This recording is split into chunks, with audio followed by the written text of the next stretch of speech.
بسم اللہ الرحمن الرحیم۔ اللہ کے نام سے شروع کرتی ہوں جو بڑا مہربان نہایت رحم کرنے والا۔ قل کہہ دیجئے اعوذ میں پناہ میں آتا ہوں برب الناس لوگوں کے رب کی۔ کہو کہ میں پناہ مانگتا ہوں سب لوگوں کے پروردگار کی۔ مالک بادشاہ الناس سب لوگوں کے بادشاہ کی۔ الہ الناس معبود الناس سب لوگوں کے معبود کی۔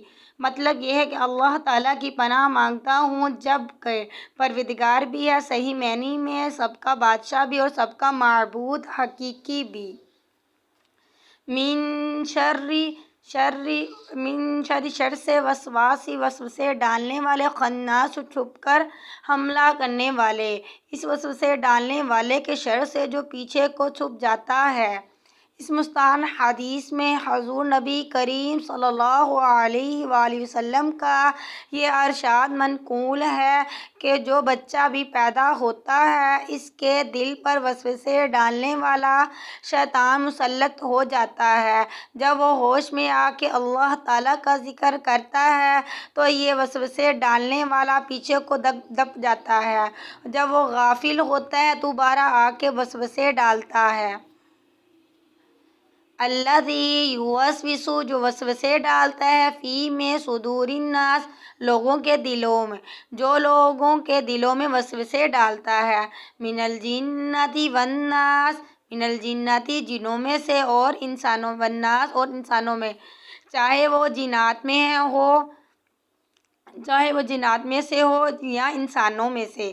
قرآن کریم میں سورۃ انعام میں 112:6 میں بتایا ہے کہ شیطان جنات میں سے بھی ہوتے ہیں اور انسانوں میں سے بھی ہوتے ہیں، البتہ شیطان جنات میں سے ہے اور نظر نہیں آتا اور دلوں میں وسوسے ڈالتا ہے، لیکن انسان میں سے جو شیطان ہوتے ہیں وہ نظر آتے ہیں اور ان کی باتیں ایسی ہوتی ہیں کہ انہیں سن کر انسان کے دل میں طرح طرح کے برے خیالات وسوسے آ جاتے ہیں۔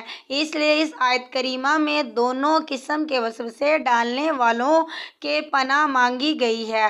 شیطان کی چالیں کمزور ہوتی ہیں اور اس میں اتنی طاقت نہیں ہے کہ وہ انسان کو گناہ پر مجبور کر سکے۔ یہ تو انسان کی ایک آزمائش ہے کہ وہ انسان کو بگاڑنے کی کوشش کرتا ہے، بھٹکانے کی، کہ اپنی طرف مائل کرنے کی کوشش کرتا ہے، لیکن جو بندہ اس کی بھلائی میں آنے سے انکار کرے، وہ بھٹکاتا ہے تو ہم اس پہ انکار کر دیں۔ اللہ تعالیٰ کی پناہ مانگ لیں تو شیطان اس کا کچھ بھی نہیں بگاڑ سکتا۔ قرآن کریم میں آغاز سورہ فاتحہ سے ہوا تھا جس میں اللہ تعالیٰ نے حمد و ثنا کے بعد اللہ تعالیٰ ہی سیدھے راستے کی ہدایت کی دعا کی گئی ہے، اور اختتام اور سورہ ناس پر ہوا جس میں شیطان کے شر سے پناہ مانگی گئی ہے، کیونکہ سیدھا راستے پر چلنے میں اس کی شر سے جو رکاوٹ پیدا ہو سکتی تھی اسے دور کرنے کا طریقہ بتلا دیا گیا ہے۔ اللہ تعالیٰ ہم سب کو نفس اور شیطان دونوں کے شر سے اپنی پناہ میں رکھے۔ آمین ثم آمین۔ السلام علیکم ورحمۃ اللہ وبرکاتہ۔ اللہ ہمیں عمل کی توفیق عطا فرمائے اور اس پہ عمل والا ہمیں بنائے اور اس پہ ڈٹے رہیں ہم۔ اللہ حافظ۔